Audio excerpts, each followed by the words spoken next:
May the words of my mouth and the meditation of our hearts be now and always acceptable in your sight, O Lord, our strength and our Redeemer.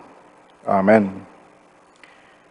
In the Wisdom of Solomon, chapter 1, and reading from verse 13, the writer says, "Because God did not make death, and he does not delight in the death of the living, for he created all things so that they might exist. The generative forces of the world are wholesome, and there is no destructive poison in them. For the dominion of Hades is not on earth, for righteousness is immortal." In our gospel reading this morning, we have two miracles of Jesus recorded. One is of a woman who had been suffering from hemorrhages for 12 years. The second is the raising of a 12-year-old girl who had just died. It is a bit interesting to note that the woman had been suffering with her embarrassing condition for as long as the girl had been alive, 12 years. On the surface, the two miracles could not have been more different, given the nature of the miracles, the ages of the recipients, and therefore their different stages in life, the locations of the occurrences of the miracles, etc. A closer look, however, reveals some rather curious similarities that extend beyond the fact that two females are involved in the miracles, which is in itself of some interest, of course. The requests or desire for the miracles appear to come from a place of desperation, an action of last resort, by a sense of there is nothing to lose and everything to gain, so to speak. The gospel reading records that the leader of the synagogue, Jairus, came, and when he saw Jesus, fell at his feet and begged him repeatedly, saying, "My little daughter is at the point of death. Come and lay your hands on her, so that she may be made well and live." The woman with the hemorrhages, in desperation, said, "If I but touch his clothes, I will be made well." Both put it all on the line. The religious leader, risking his reputation and status in society; the woman risking her safety in the midst of a crowd that was not sympathetic to her condition. But that is what desperation often does to us.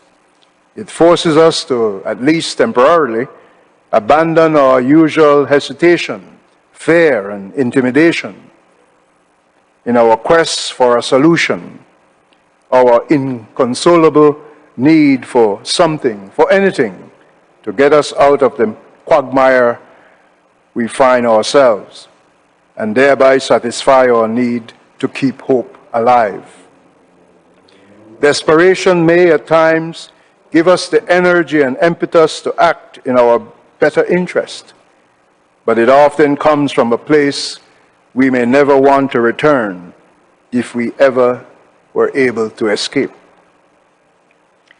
There was also a crowd gathered in both instances of the miracles recorded.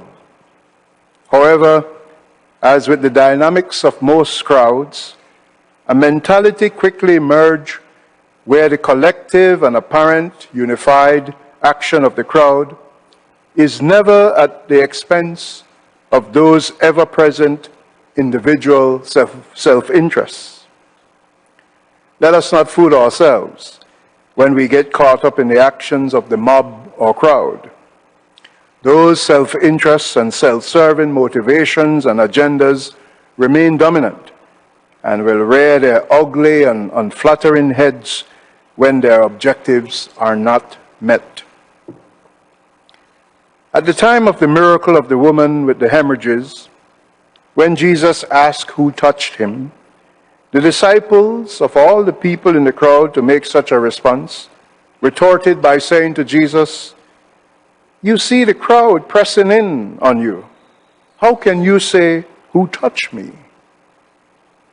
A reasonable, I will admit, response, and yet in my mind a rather rude response, as if to say to Jesus, "You're actually being ridiculous now for asking such a question." When Jesus arrived at Jairus' home, he met another crowd. St. Mark records the incident in this manner. When they came to the house of the leader of the synagogue, Jesus saw a commotion, people weeping and wailing loudly.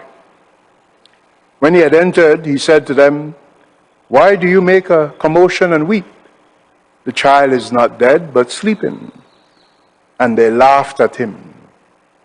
Then he put them all out and took the child's father and mother and those with him and went in where the child was. He took her by the hand and said to her, "Talitha cum," which means, "Little girl, get up." And immediately the girl got up and began to walk about. She was 12 years of age.